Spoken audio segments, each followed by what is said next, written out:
but the events of earlier today have led me to change those plans.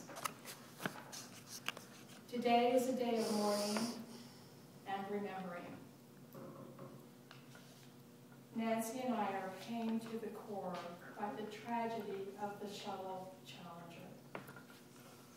We know we share this pain with all of the people of our country.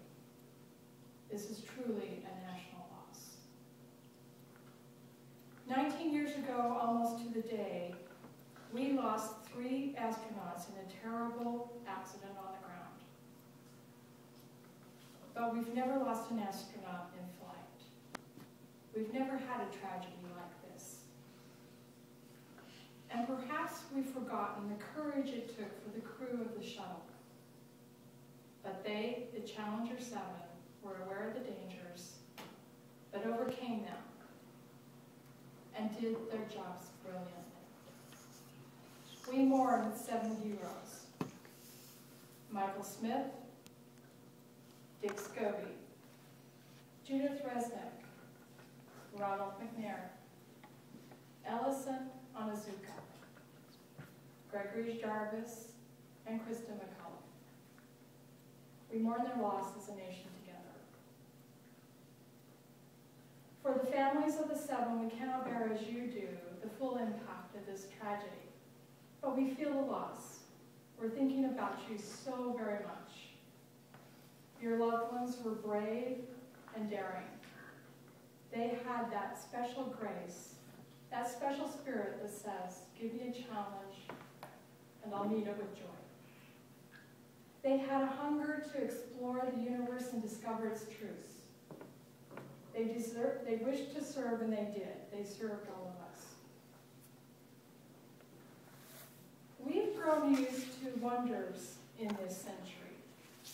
It's hard to dazzle us, but for 25 years, the United States space program has been doing just that. We've grown used to the idea of space, and perhaps we forget that we've only just begun. We're still pioneers. They, the members of the Challenger crew, were pioneers.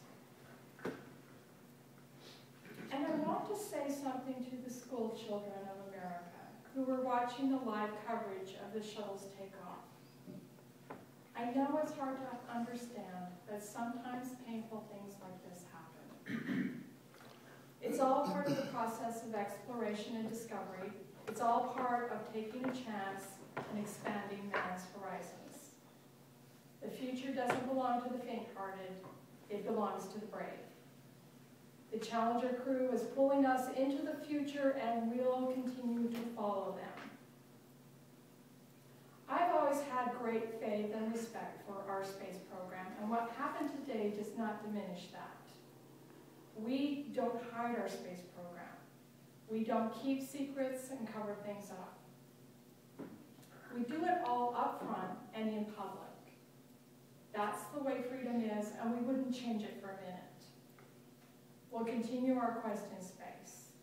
There will be more shuttle flights and more shuttle crews, and yes, more volunteers, more civilians, more teachers in space. Nothing ends here. Our hopes and our journeys continue. I want to add that I wish I could talk to every man and woman who works for NASA or who worked on this mission and tell them, your dedication and professionalism have moved and impressed us for decades. We know of your anguish. We share it. There is a coincidence today. On this day, 390 years ago, the great explorer Sir Francis Drake died aboard ship off the coast of Panama. In his lifetime, the great frontiers were the oceans. And a historian later said, he lived by the sea, died by the sea, and was buried in it. Well, today we can say of the Challenger crew, their dedication, like Drake's, was complete. The crew of the Space Shuttle Challenger honored us by the manner in which they lived their lives. We will never forget them, nor the last time we saw them. this morning as they prepared for their journey and waved goodbye and slipped the surly bonds of earth